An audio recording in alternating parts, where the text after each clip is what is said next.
My name is Daniel Mercer. I'm 27 years old, from a small town just outside of Toronto. By day, I work as a financial analyst at a mid-sized firm downtown, the kind of job where suits outnumber smiles and hierarchy keeps people in invisible cages. This is the story I've never told anyone. I call it, She Was Crying Outside. It was my boss's daughter with a baby. It was a Wednesday in November, cold enough that the city felt brittle under its own weight. The air carried that damp bite before the snow really comes, when every breath fogs out like smoke. I'd stayed late at the office, crunching numbers for a client presentation I didn't care about but couldn't afford to screw up. My boss, Richard Hayes, had a reputation for precision and punishment. If you were late, if you missed a detail, he'd smile politely in meetings, then dismantle you behind closed doors with surgical cruelty. So when I finally pushed through the glass doors of the building around 10 p.m., my chest still buzzing from too much stale coffee, I didn't expect to see anyone lingering outside. But there she was. At first, I thought it was just some stranger. Young, hunched on the steps, dark hair spilling forward like a curtain. Her shoulders were shaking, arms curled protectively around a bundle pressed to her chest. It wasn't until I caught the faint, broken sound of crying, mixed with the thinner wail of a baby, that the image sharpened into something human, fragile. And then recognition hit me. It was Emily Hayes, my boss's daughter. I'd met her once before at a company barbecue 2 summers ago, the kind of event where spouses and kids floated around like decorations. Emily had been there reluctantly, I remembered, 23 at the time, maybe. She was beautiful, but not in the polished corporate wife way.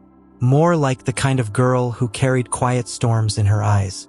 I'd noticed her keeping to the edges of conversations, smoking behind the hedge where no one was supposed to see.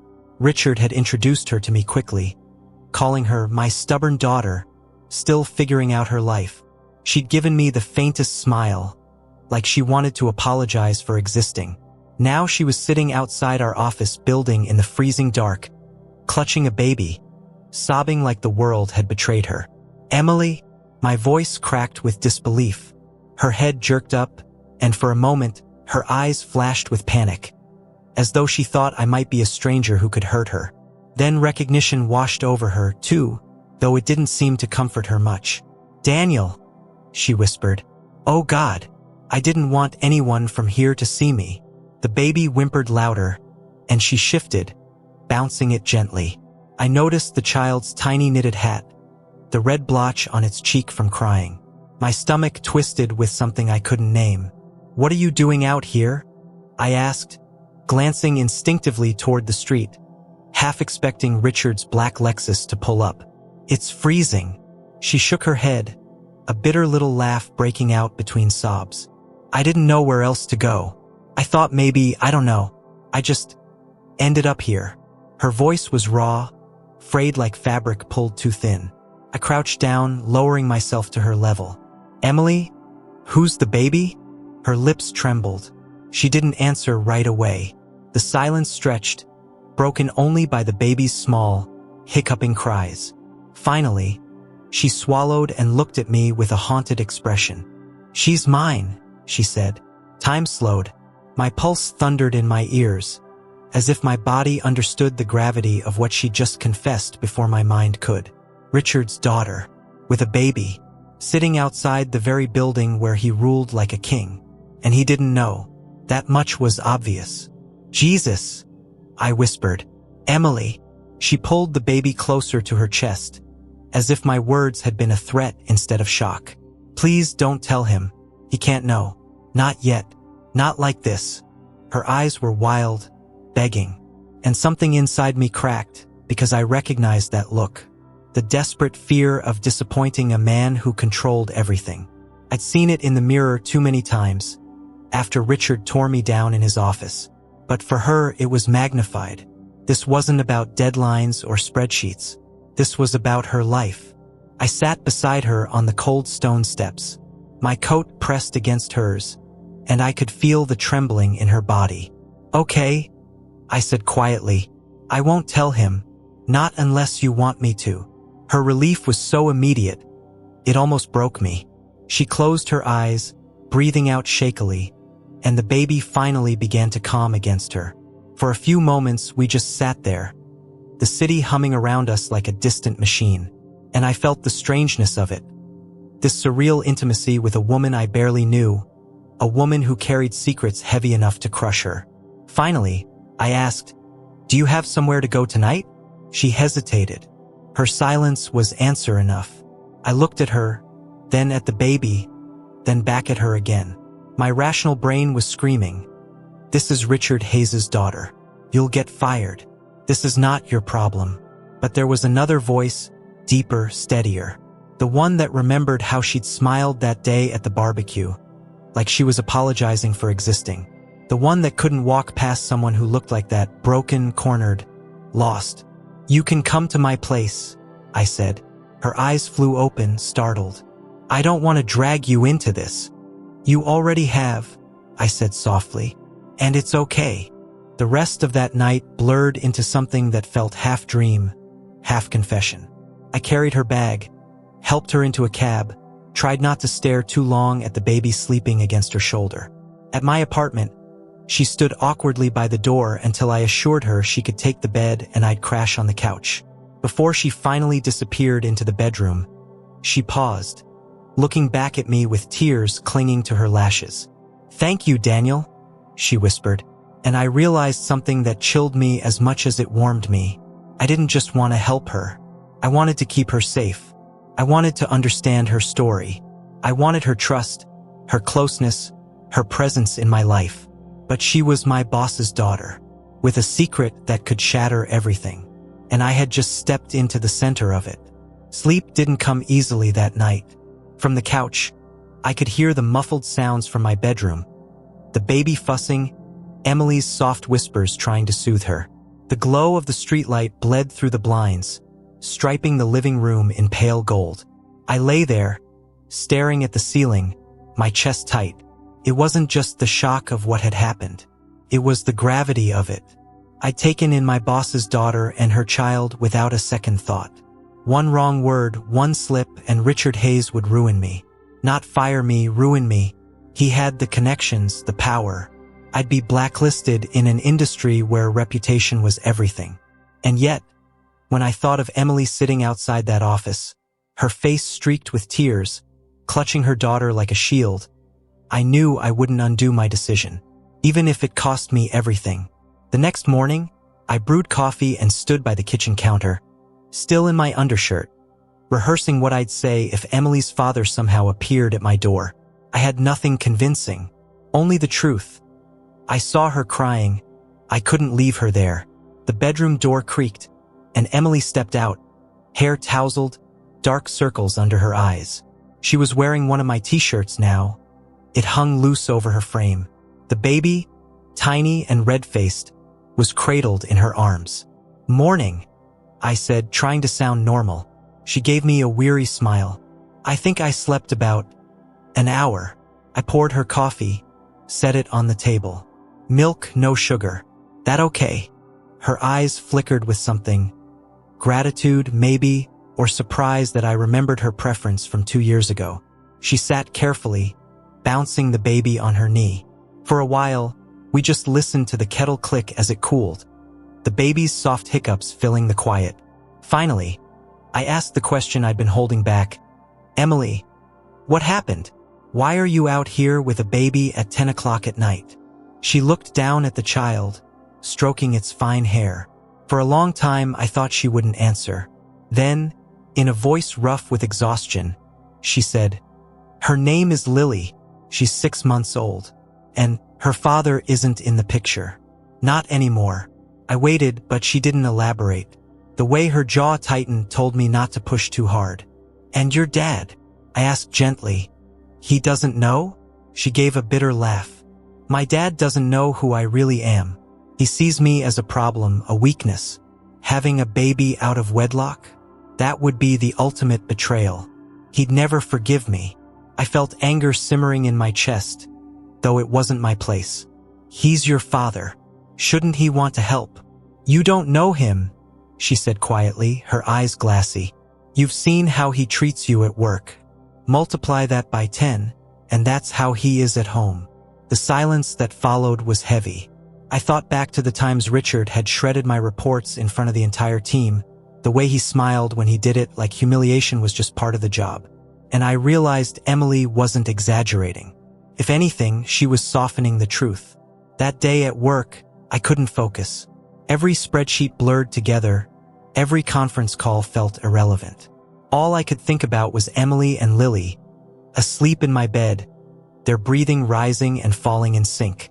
I kept checking my phone, half expecting a message from her saying she'd left, or worse, a call from Richard demanding to know why his daughter was at my apartment.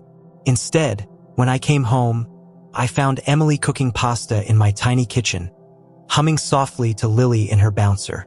The sight was disarming, domestic, almost intimate, like I'd stepped into a version of my life I hadn't even realized I wanted.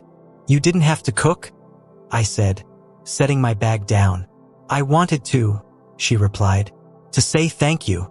We ate together, and it was the first time in months I felt something other than exhaustion when I got home. She laughed once, really laughed, and it was like a shaft of light breaking through. But behind the laughter, there was still something shadowed in her eyes, something she wasn't telling me. Over the next week, Emily and Lily became part of my routine. She said she'd look for a place of her own, but the search was half-hearted, and I didn't push. At night, after the baby was asleep, we'd sit in the living room with the TV on low, sharing pieces of our lives.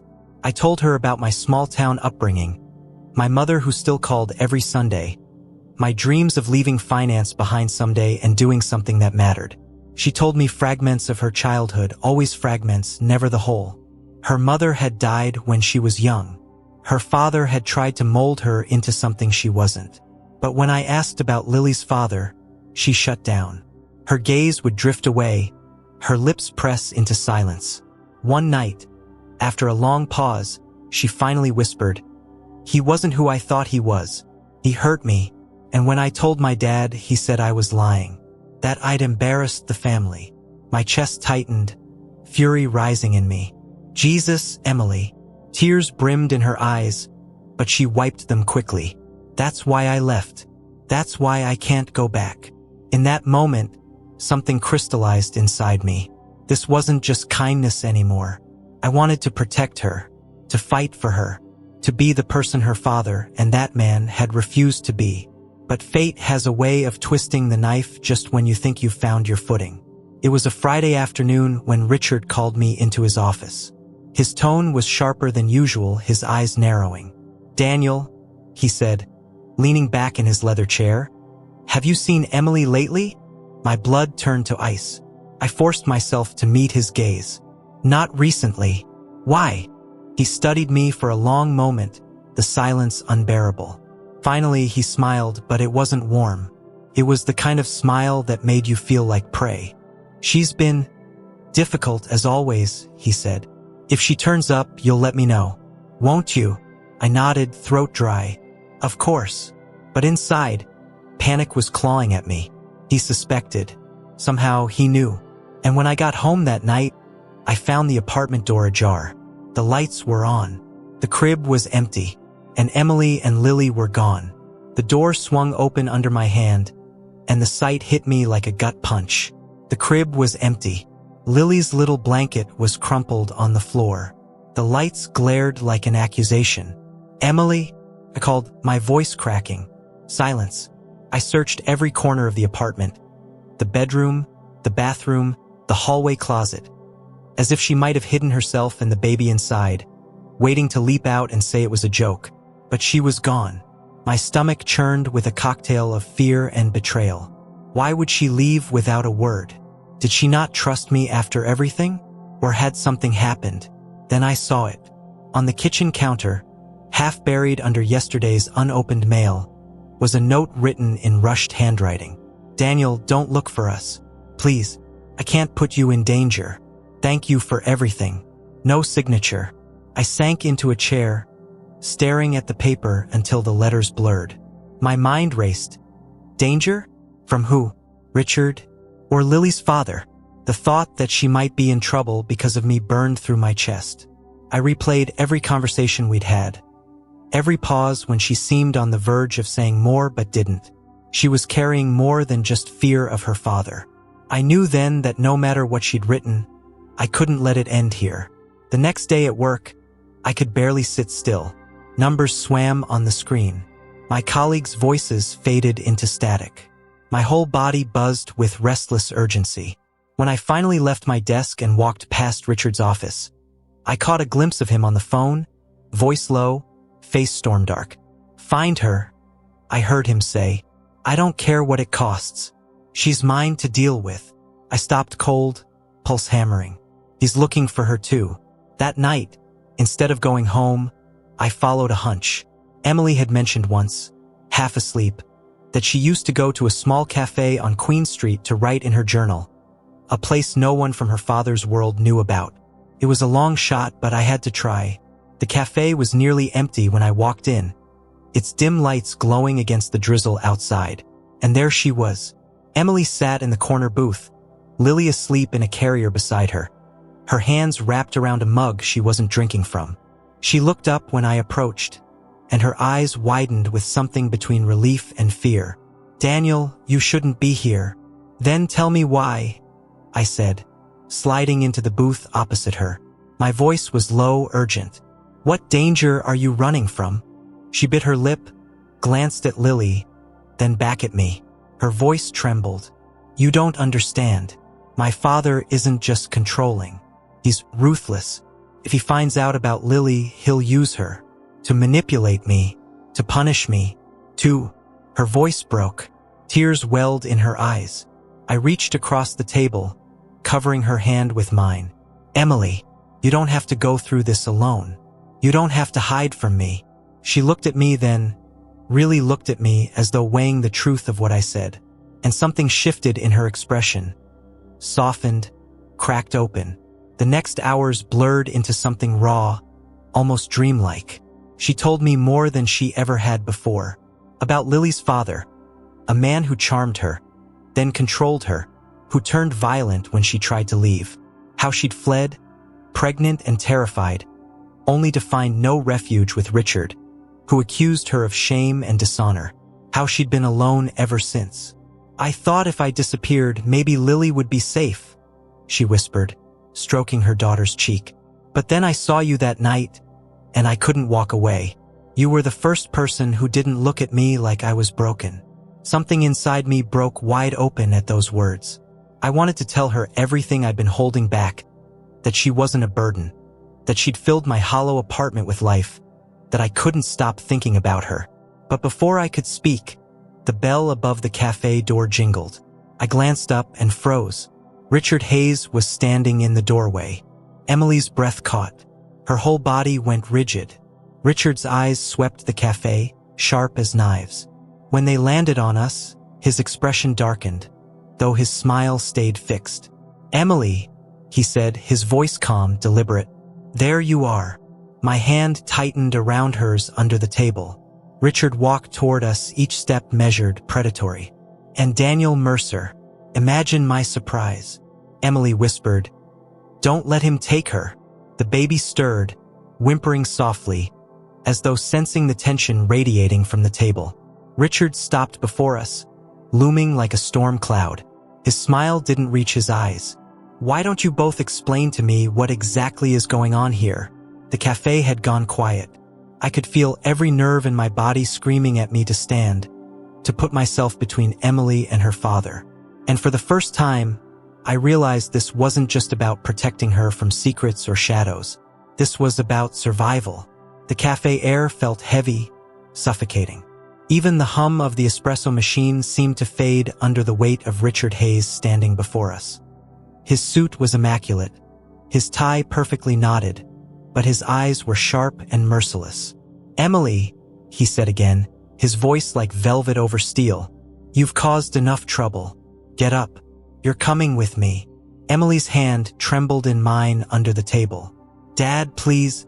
Don't you dad me," he snapped, his composure cracking just enough to show the rage beneath.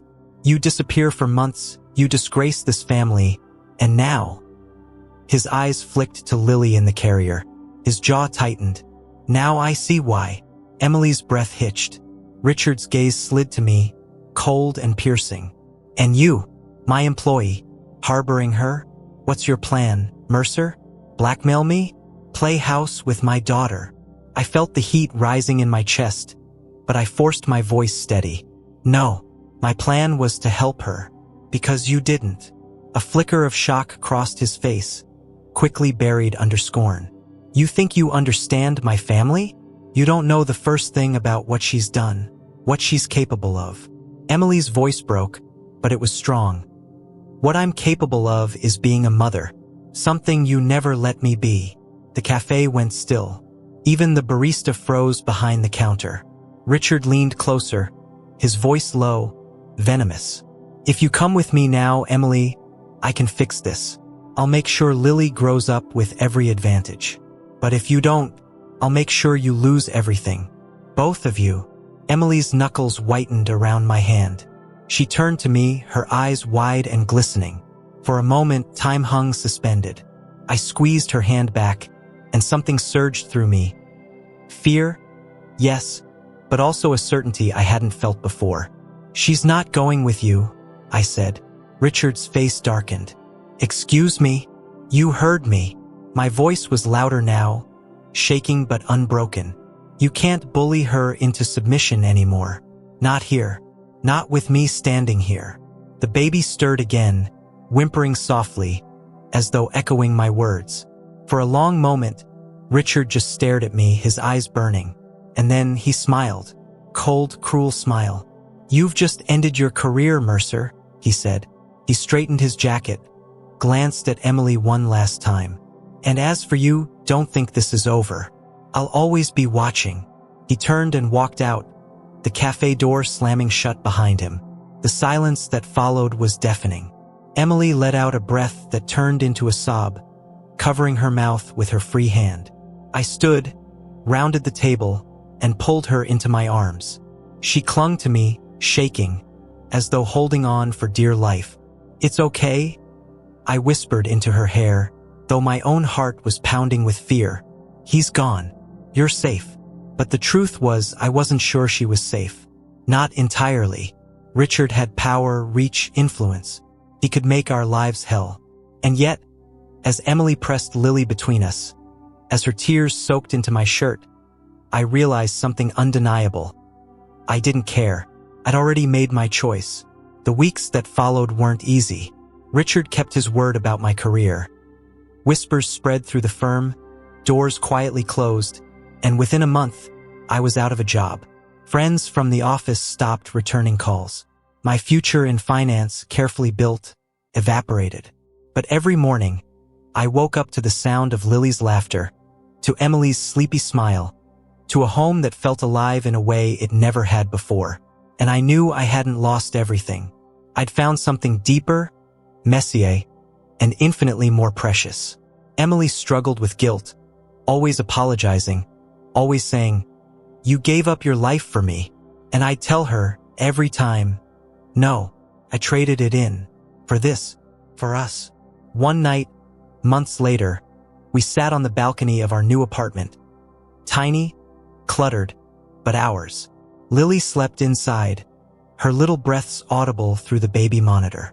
The city lights stretched before us like constellations. Emily leaned her head on my shoulder. "Do you ever regret it?" she asked softly. I thought of Richard's threats, of the job I'd lost, of the path I'd abandoned.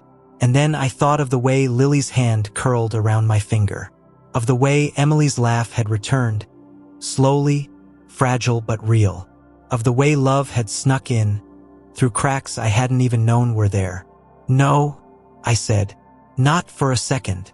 She closed her eyes, and for the first time since I'd met her outside that office building, she looked at peace.